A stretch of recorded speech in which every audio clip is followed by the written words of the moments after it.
Good morning, good afternoon, and good evening to yet another session of the podcast of Unnati. It gives me an immense pride to have a very renowned person in the space of fintech talking about the journey of therapy in the space of diversity and inclusion, an HR practitioner who has been a pioneer in the space of creation of a more diverse workforce and a reckoning name. I have the head of HR of Terra, Neeraj Kapil, as my guest in the podcast. Neeraj, a warm welcome to you, and thank you so much for sparing your time today. Hi Arjun, thank you for inviting me on this podcast, and it's a great opportunity for me to also to know about Nabet India as well as to connect with you. Pleasure's mine, Neeraj. And before we delve into the set of questions for the day, just to tell you about the format of the podcast, this would be a free-flowing conversation on the subject of diversity Okay. and inclusion and how we can create more representation from a diverse talent pool of persons with disability, the transgender community, amongst others, uh, uh, the beneficiaries who NABIT engages with, and the end impact which this podcast intends to deliver is to create a more diverse workforce and have Okay. greater representation amongst the workplace of the differently abled and the transgender and the beneficiaries in general. They are a very talented pool, and by bringing guests like you who are leaders in the space of HR, my intent and also for this podcast is to drive in the message amongst various practitioners that how have there been different successes which can be achieved if we adopt this as a policy and create greater representation in the workforce. Just to set the context. Great, great. Thank you. Great. So, Neeraj, just for the interest of the audience, if you can speak a little bit about your journey, also about Therapy, what does it do, and also what has been your experience with diversity and inclusion generally. Over to you. Sure. Thank you. Thank you, Arjun. So I started my journey in 2004, wherein I Okay. had my graduation from St. Joseph College, Bangalore, and Okay. I Nice. was more into research and discovery, basically a Mm-hmm. science background, but never thought Acha. of coming to talent acquisition. I never ever imagined actually I will be a part of human resource, since my Okay. always thinking was something to do with the world, something I can innovate, I Hmm. can explore. Hmm. But Hmm. when I was doing research with IISc Bangalore during my Okay. post graduation, I felt that something is missing. Something I'm not able to Hmm. deliver, something which is Okay. actually bothering me. So Right. I completed my project, but there was nothing to do as I was not getting enough response from the industry because Hmm. I was in bioinformatics, and bioinformatics is a field where you have a lot of scope, upcoming scope. And in Hmm. 2004, the industry was actually growing, but not that much scope in India. So I thought Right. to invest Right. in my own research. So that's how I started Okay. working with the recruitment agencies, and Acha. that's how it got me with the People Connect, and there how I got an interest in HR, and I felt that Okay. it's good to connect with people, right? Hmm. A live Hmm. scenario where actually you're talking to a person who's looking for a job and Hmm. understanding the perspective, what kind of role and marketing, everything, mapping the positions. So this was Hmm. something new for me. I never thought of it, and Okay. gradually while doing my research, I was fond of more of recruitment, and slowly I got into talent acquisition. Therapy Right. was a blessing in disguise, I would say. uh, Okay. During pandemic, everything was like halted, everything was going slow. People were Hmm. inside their boardrooms, they were not Hmm. moving. We were working remote and hybrid model, and Right. it was very difficult, right? And things were not moving. But I think the Okay. one industry which got benefited was financials, Hmm. online transactions, Absolutely. digital payments, right? So Terapay was one of them. So I Okay. believe they got an opportunity because most of the transactions were happening through digital online payments. Okay.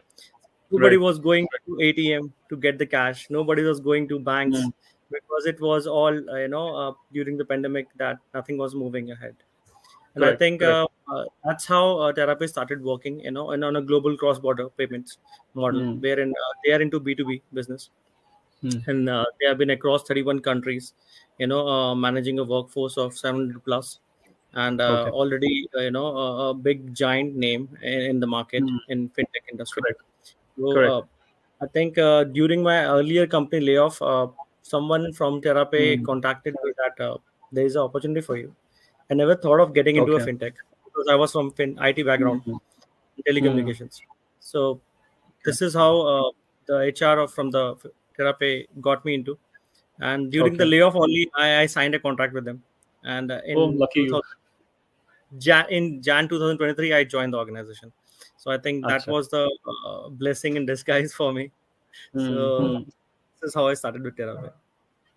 Awesome. Awesome. So, fintech, you would agree with me, Neeraj, is always an evolving space and it's changing by the day. Yeah, Some insights in the current fintech landscape and trends which are shaping the future, and if you could share, and what sure. are those upcoming opportunities which, if skilled, can create opportunities for employment for the differently abled? Sure. So fintech has always been a forefront of technologies and innovations, right, in the Right. financial sectors. Right. So and it Hmm. continues to grow as we are moving towards digital payments. Everything is online. Hmm. People are buying, Hmm. selling, doing everything online, right? So one of the key Correct. area where fintech companies have been able to capitalize is in contactless and instant digital payments, right? Hmm. Hmm. As I told you that post pandemic, most of the things are moving online, right? People are Hmm. not getting. You must have seen everybody has a virtual wallet. Nobody's actually Yes. have a credit card which they are using to cash on the cards or maybe buying on shoppings, through the markets. So I believe Hmm. this trend has been changed, and the key trends which includes is uh, ABCD of fintech, I would say.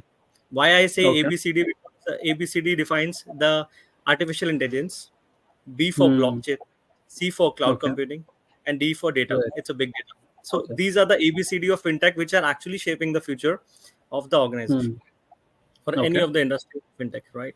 So artificial intelligence, when I say it's revolutionizing, the various aspects of fintech, obviously Hmm. customer service, chatbot, virtual Hmm. financial advisors. You must have seen a risk assessment or fraud detections online. People are buying their insurance policies, everything is going online. Machine Hmm. learning is doing predictive analysis, how much transactions and digital payment. India is one of the example of the leading digital payment, right? Right. It Right. started when financial minister says that no, it will not work in India because there are a lot of rural areas where it will not work. But see Correct. now, Connectivity would be what an is issue. happening? It's Hmm. totally changed the shape of the world, right? And India Absolutely. is one of the biggest contributor to the online digital payment. So Correct. Correct. and then blockchain is already transforming, the financial transactions and record keeping, because securities are important when we are doing online transactions. Either it's a B2B, Correct. it's a B2C, and you must have heard of cryptocurrencies. So Absolutely. Hmm. cryptocurrencies, right, decentralizing finance, like it's like a money which transacting across the globe without their footprints. So I think these are Hmm. significant changes which are happening, and for these are reshaping the way of fintech on the digital payment, which shaping the future. Cloud computing, everything Hmm. is on the cloud, right? You don't have to store any Hmm. information on your desktop, on your computer, on your mobile phone. You can just have a login IDs, you can have everything online. I just register, Hmm. and every financial are happening online. Either it's a forex exchange or a currency exchange, I would say, in a layman's language, Hmm. or either it's a online transactioning happening in less than a minute. See, for Hmm. ATM, when you it was manually, you go out of your house, or from the office, go to the Hmm. ATM, stand in a queue, and get a credit card swipe and get the money.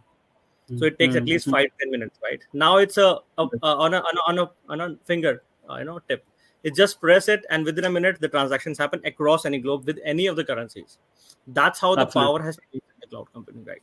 And big data, right? Big data is always required, because when you are doing a trend analysis, your pattern, you're looking for to make a informed decisions, right? So it's Hmm. essential for all the financials and risk and management requirement, I would say. Hmm. So ABCD plays a major role, in Hmm. financial sector, and especially when you have a smartphone. Correct. Earlier there was no smartphone, right? So now mobile payment has become so much easy. UPI, you say, UPI has become Hmm. a trend now. Every youngster has a Hmm. mobile phone. They Hmm. know all the kind of apps which have been developed by the software engineers and developers, and they are more secure. There's a finger security, there's a face security, face recognitions, there's a biometric authentication. So all these are actually kind of features which have been kept in smartphones and the mobile payment for us to be more mm, user friendly, to do it. And then right, the last thing which comes is the cybersecurity. When you have such things in the digital payment, then you need to make sure that the cybersecurity attacks are more prominent, because right, earlier it was ATM that people used to go and break it, but when it becomes digital, then there is other mode of cybersecurity, right? So you have to combat with those threats as well. So I would say mm, the growing technology financial sector has also created a cybersecurity paramount, right? So it's mm, increasing and it's sophisticated, but fintech companies have those cybersecurity standards set across globe, mm, so things go smoothly. There's no challenges, there's a defense system against the cybersecurity mechanism. So mm, I think mm, that has, in addition with the trends which are moving ahead in the development or developed countries, right, are actually correct. accommodating new technologies which are moving ahead, and this rise of decentralized finances and further integration of the fintech has actually given a banking or financial institution a new scope of growth. So Mm, I would mm. say it's actually helping out. So yeah, I think that's where you've rightly highlighted where the right opportunities for new talents, may that be amongst the disabled sector or the transgender community, also should be looking towards, because if skilled, there would be immense opportunities up to be grabbed across industries, and primarily so in the fintech space. Um when we talk about diversity and inclusion, and when we talk about creation of an inclusive workforce, Yeah. your thoughts, Neeraj? Of course, there are numerous ideas why it's important, but as an HR practitioner, what do you see should be the prime motivation for an organization to include representation from minorities, from communities which are underrepresented, especially in the workforce? Every company comes with a different um, intent or mindset to it. Some talk about greater women representation. Some speak about where there is a need to reflect, the customers also in the workforce, which means that if we are representing, we are also looking towards potential customers who may have low vision. Then why don't we create solutions for them, and how the best way to test those solutions are by having a similar workforce also. So let's say if a person with visual impairment is also testing the applications and Mhm. thus preparing solutions for them. So as an HR practitioner and a therapy, what is your motivation as an organization that you see for having greater representation of people from the underrepresented communities? Sure. I believe that is important, Hmm. because as we look for a diversified workforce, and I think Hmm. every organization in the world, it's not only limited to fintech. It's Yeah. actually open to any organization, either it's a government, private sector, or public, right? Hmm. So I Hmm. believe this is required for every segment of the industry, that they look for the underrated or unrepresentative groups, which are not been there actually which are actually existing but actually not highlighted. Hmm. These are the diversified force which are required, and Correct. the workforce which is required for these have the talent, they have the skills. Absolutely. It's Absolutely. like there are actually communities and societies which are actually building those talents, but Hmm. not much of representations are being done, because companies Hmm. are sticking to the workforce at the first forefront is the normal workforce, right, which they Correct. get Correct. from. And the second one is the one which are diversified. So when I say Hmm. diversity and inclusion, it's basically either the gender diversity, either the Yeah. disabilities, either the special Hmm. skills which they have. Hmm. So Hmm. I think things have been moving slowly, but yes, I would still agree with you that we should actually require, and we should promote and brand those values which have been created by these people. I see in every industry, not in fintech, maybe in crafting, maybe in engineering. I have Yeah. seen in technology base, where learning the applications as you mentioned, and also Hmm. the literature. Hmm. People have the Yeah. thought process which you can't even imagine. I've Absolutely. seen a JavaScript workforce actually the brain works so well, because I believe Hmm. there's one saying that if one of your skill is been suppressed, or maybe one of your Hmm. organ is suppressed, the other Hmm. organ becomes proactive. Absolutely. And Rightly so. that's how, yeah, and that's how they have actually evolved, Hmm. to make it more versatile, while Hmm. adding that skill to that organ. Actually, when I see Hmm. people, those who are not able to speak, but their Hmm. mind runs really fast, because Correct. they actually think when they can't speak, right? Hmm. People who can Hmm. listen but can't see, right? Hmm. So they listen very carefully, they are good listeners, so they know how Yeah. to answer it, what to Hmm. answer, what they are listening Hmm. to. They are very prominent, Hmm. persistence with their approach. Hmm. So these are kind of features which companies are developing, but I see there's a lot of push is required, I would say.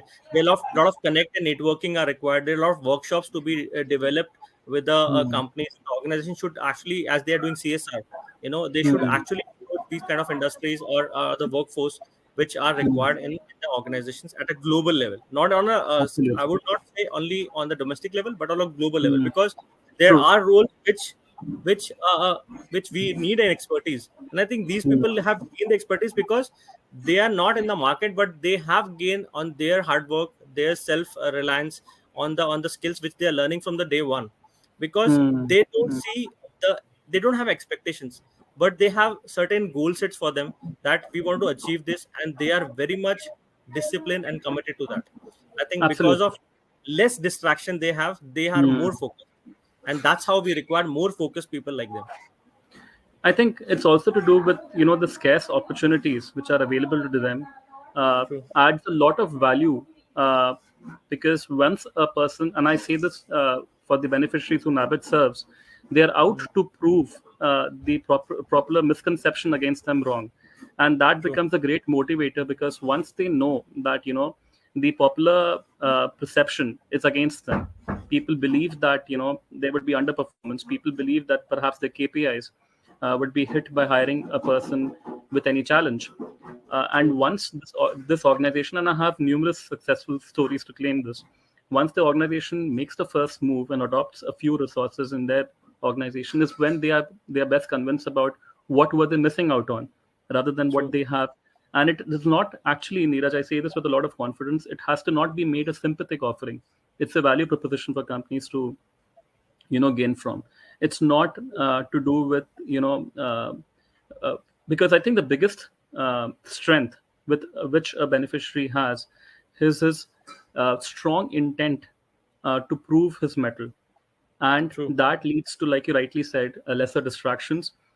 He is not looking towards the next opportunity, but he's trying to perform to the extent possible in the present responsibility entrusted to him, and to win the confidence of the employee, he goes that little extra beyond his call of duty, and that is only unique to the beneficiaries who have been opportunity deprived, and that's where Yeah. Nabit plays this eminent role in bridging the gap. Because what we do, Neeraj, is that given the job opportunities that the companies have in mind, we skill train them on those specific industry relevant courses, so that eventually the beneficiaries who are being hired can start being deployed on projects. I understand there would be a incremental journey towards the ideal productivity expected, but they can start performing even to the smaller extent possible from day zero once they deployed in projects, and that is thanks to the participation of the employers in devising the curriculum which we train the True. beneficiaries on.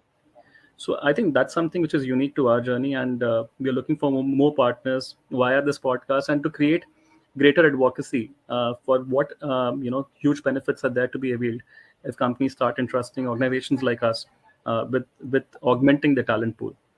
Uh, Coming back to the to questions related to therapy and your area of proficiency, uh, Yeah.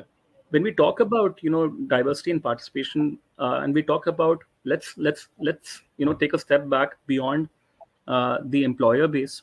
Let's talk about the talent pool which is made available to organizations to create beneficiary or create employees from.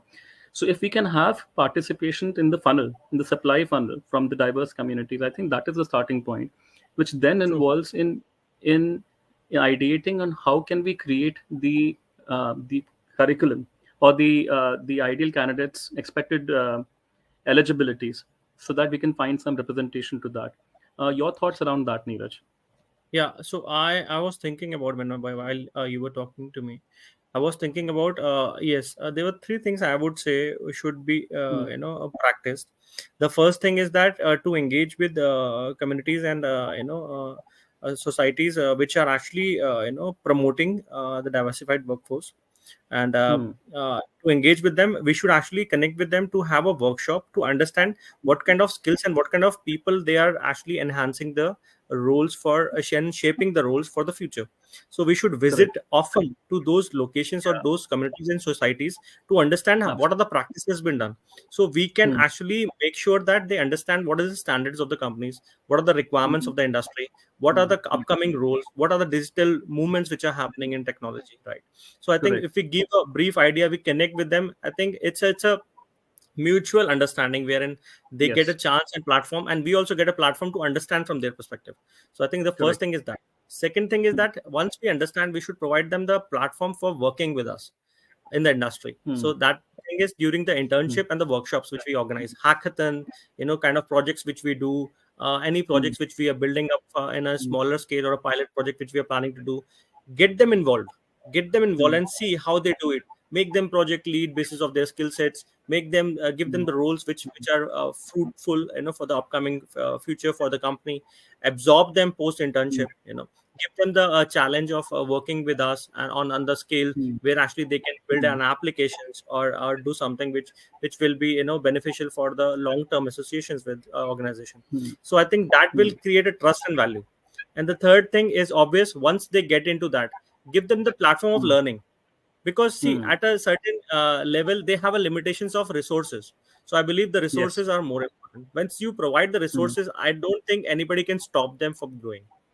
So I think these are the three aspects I would say from my end, from my understanding. I would say it's the best one to give them.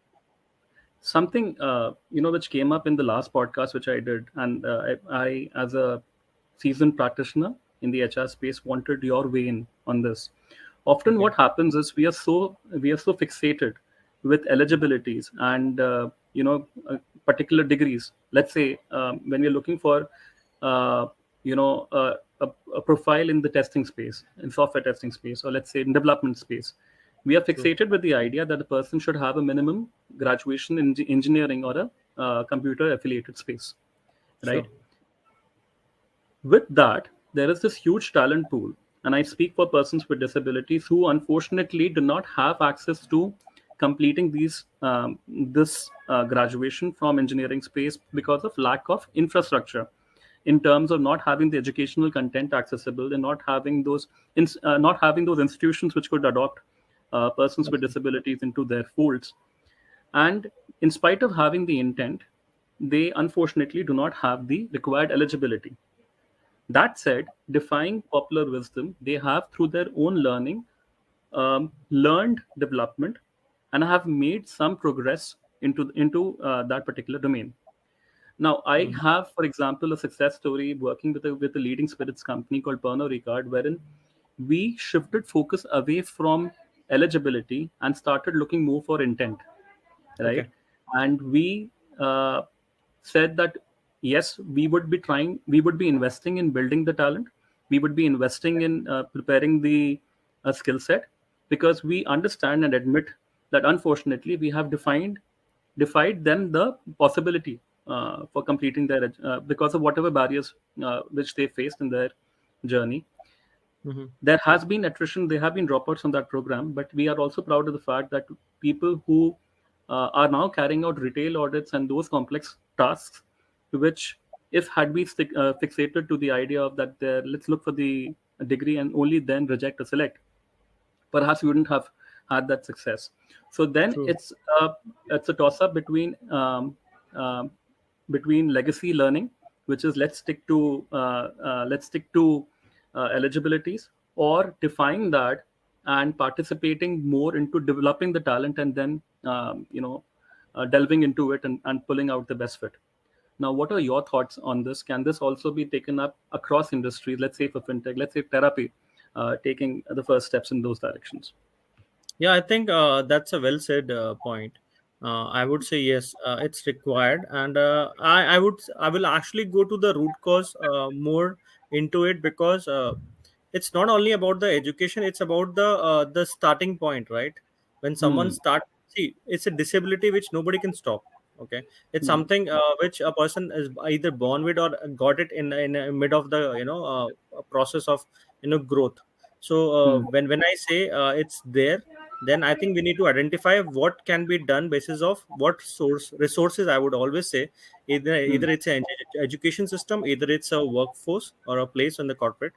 I would say the connectivity of what we are providing to build that skill, to build that Hmm. person to channelize the energy into a skill which he or she can work, right? So it can be any of the skill, but what are we providing in the education system is also to be Hmm. looked into, because I think Yes. there are not much of the institutions which are there which are Hmm. actually focused on these criterias of building the talent pool with the Hmm. disabilities, make sure they are successful in the Yeah. industry, Hmm. and do well and outshine, right, the people who are already there in Hmm. the corporates.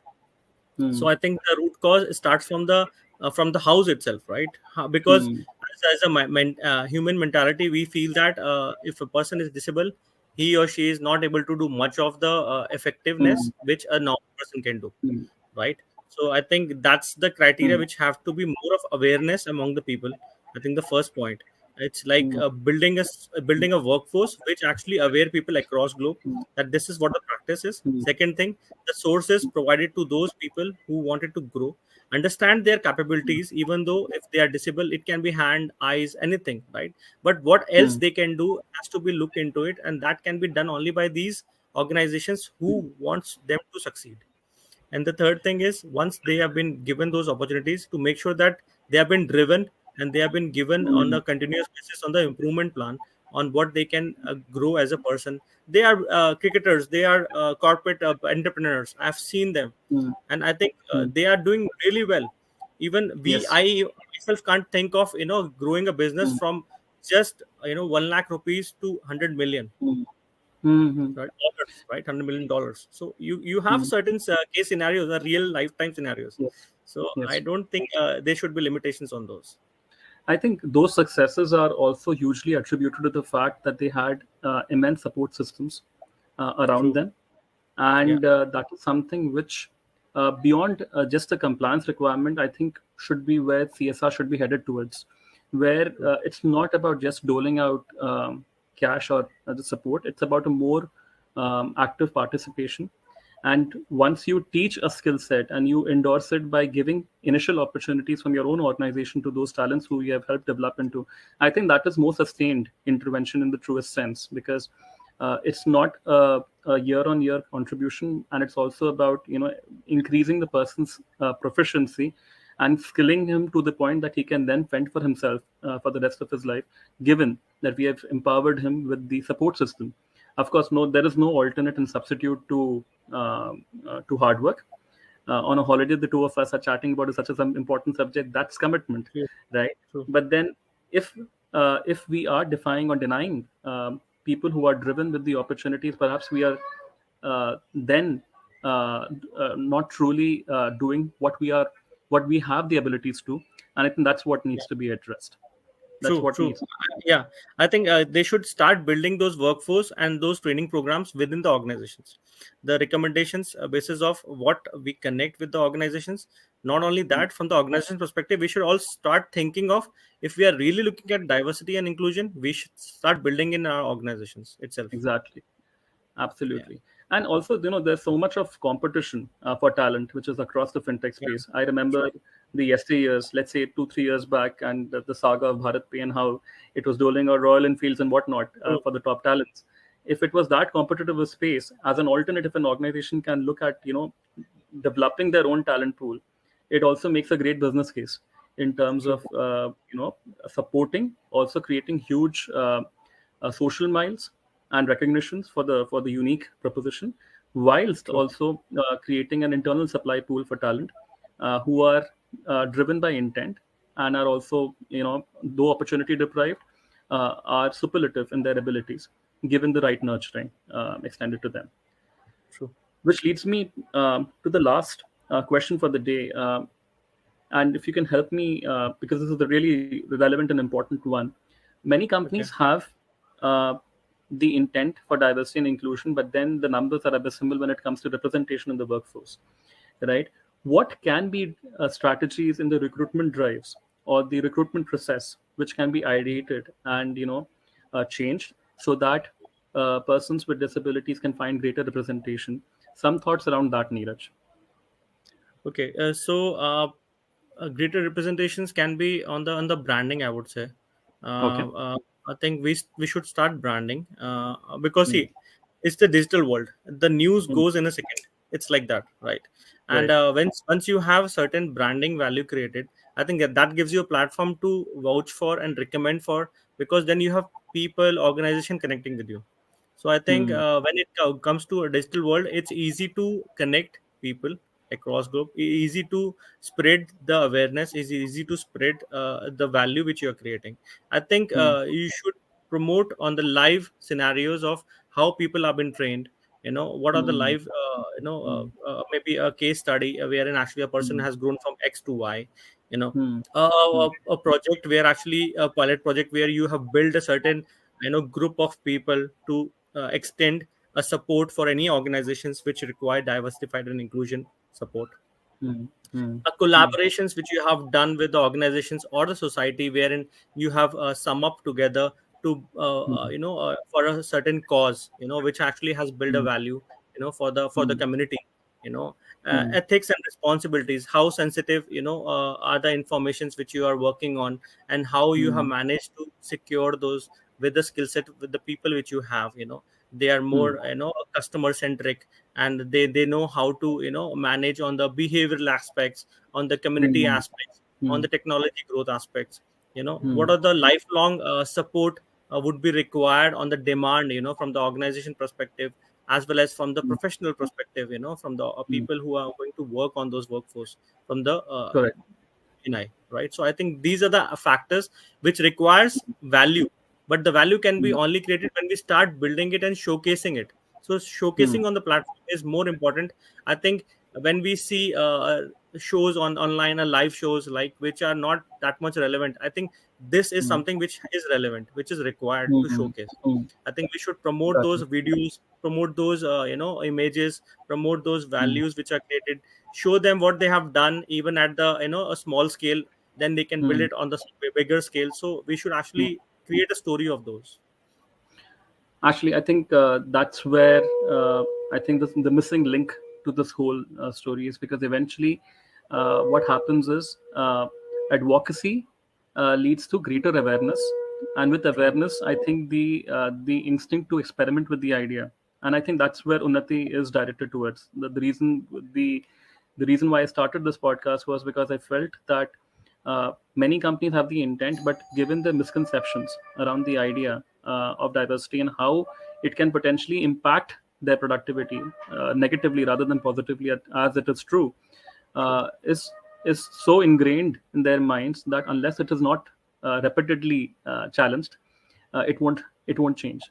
And True. unless that happens, the numbers are speaking out the truth. We just have about 15% of the disabled workforce who are out there finding opportunities of work. And with a country of a 20 million population of disabled, we can't afford to have that low numbers. And out of that, there's an excessive dependence just on the government for those numbers. Isn't the private sector competent? Of course it is.